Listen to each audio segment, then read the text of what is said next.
৭৫টা বৰ্ষ গৰকিলে যোৰহাটৰ বাল্য ভৱন স্কুলে। এই উপলক্ষে মহাৰাজত জয়ন্তী বৰ্ষ পালন কৰিছে বিদ্যালয়খনে। বছৰজোৰা কাৰ্যসূচীৰে অনুষ্ঠিত কৰা হৈছে এই মহাৰাজত জয়ন্তী। ইয়াৰ লগত সংগতি ৰাখি জিলা ভিত্তিত দেশপ্ৰেমমূলক সমবেত সংগীত প্ৰতিযোগিতা অনুষ্ঠিত কৰা হয়। এই অনুষ্ঠানটিত যোৰহাটৰ কেইবাখনো বিদ্যালয়ৰ ছাত্ৰ ছাত্ৰীয়ে অংশগ্ৰহণ কৰে। উল্লেখ্য যে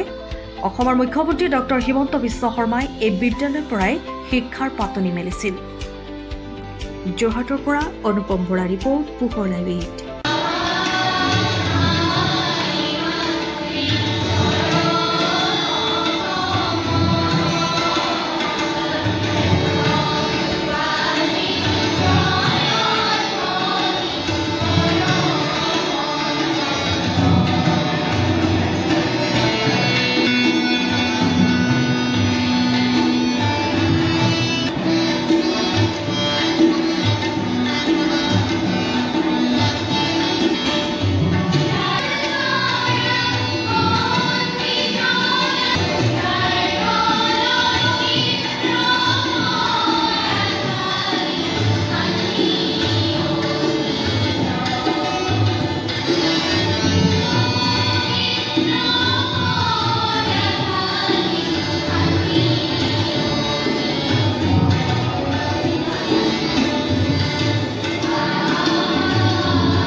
1950 চনৰ 10 নৱেম্বৰত চন্দ্ৰকান্ত সন্দিকৈ ভৱনত মাত্ৰ 5টি শিশুৰে আৰম্ভ হোৱা বাল্য ভৱন বিদ্যালয়ে শৈক্ষিক বৰ্ষৰ ৭৫টা বছৰ অতিক্ৰম কৰিলে আৰু যোৱা 10 নৱেম্বৰৰ পৰা বৰ্ষজোৰা কাৰ্যসূচীৰে আমি মহাৰাজত জয়ন্তীৰ কাৰ্যসূচী আৰম্ভ কৰিছোঁ আৰু সেই কাৰ্যসূচীৰে আজি এটি অংশ হিচাপে আমি যোৰহাট জিলা বিদ্যালয়সমূহৰ মাজত দেশপ্ৰেমমূলক সমবেত সংগীত প্ৰতিযোগিতাৰ আয়োজন কৰিছোঁ আৰু ইতিমধ্যে আমাৰ অসমীয়া ভাষাৰ অসমীয়া বিষয়ৰ উচ্চাৰণ জুটনি আখৰ জুটনি বানান সেই সম্পৰ্কীয় কৰ্মশালা হৈ গ'ল বিজ্ঞান বিষয়ৰ কৰ্মশালা অনুষ্ঠিত হৈ গ'ল আৰু লগতে আমাৰ প্ৰয়াত অবলা বুঢ়াগোহাঁই বাইদেউ যিগৰাকী অধ্যক্ষাৰ নেতৃত্বত বাল্য ভৱন গঢ় লৈ উঠিছিল সেইগৰাকীৰ স্মৰণত স্মাৰক বক্তৃতা প্ৰতিযোগিতা অনুষ্ঠিত হৈ গ'ল ঠিক তেনেধৰণে আমি বিভিন্ন কাৰ্যসূচী হাতত লৈ আছোঁ আৰু আজি 15 আগষ্ট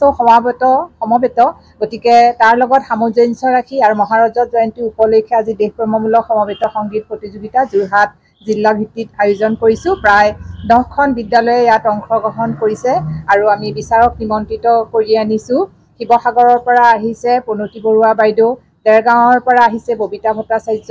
বাইদেউ আৰু মাজুলীৰ পৰা আহিছে ধ্ৰুৱজ্যোতি বৰা ছাৰ আৰু তেখেতসকলে বিচাৰক হিচাপে আমি আসন গ্ৰহণ কৰি আমাৰ দেশপ্ৰেমমূলক সমবেত সংগীত প্ৰতিযোগিতাখনৰ নেতৃত্ব বহন কৰিছে বা পৰিচালিত কৰিছে আৰু আমি আশা ৰাখিছোঁ বাল্য ভৱনৰ মহাৰাজত জয়ন্তী বৰ্ষ সুকলমে অনুষ্ঠিত হ'ব আৰু আমি সমূহ শুভাকাংক্ষী বাল্য ভৱনৰ শুভাকাংক্ষীক আশা কৰিছোঁ আমাক দিহা পৰামৰ্শ দি এই মহাৰাজত জয়ন্তী যি বৰ্ষজোৰা কাৰ্যসূচী গ্ৰহণ কৰিছোঁ তাত আপোনালোকৰ দিহা পৰামৰ্শ কামনা কৰিছোঁ আৰু আজি সংবাদ মাধ্যমৰ জৰিয়তেও আমাৰ সকলোকে নিমন্ত্ৰণ জনাইছোঁ আমাৰ মহাৰাজত জয়ন্তী কাৰ্যসূচীত অংশগ্ৰহণ কৰিবৰ বাবে অহা 8, 9, 10 এই 3দিনীয়া কাৰ্যসূচীৰে আমি মহাৰাজত জয়ন্তী কাৰ্যসূচী গ্ৰহণ কৰিছোঁ আৰু এই 3দিনীয়া কাৰ্যসূচীত আমি বিভিন্ন ধৰণৰ অনুষ্ঠান ৰাখিছোঁ আৰু আমি আশা ৰাখিছোঁ যিহেতু বাল্য ভৱনতে মাননীয় মুখ্যমন্ত্ৰী মহোদয় আৰু তেখেতৰ সহোদৰসকলে অধ্যয়ন কৰিছিলে আৰু আমি আশা ৰাখিছোঁ মাননীয় মুখ্যমন্ত্ৰী মহোদয় আমাৰ অনুষ্ঠানলৈ আহিব আৰু আমাক উৎসাহিত কৰিব আৰু বাল্য ভৱনৰ এই শৈক্ষিক যি জয়যাত্ৰা সেই জয়যাত্ৰা আমি অব্যাহত ৰাখিবলৈ সদায় চেষ্টা কৰি যাম।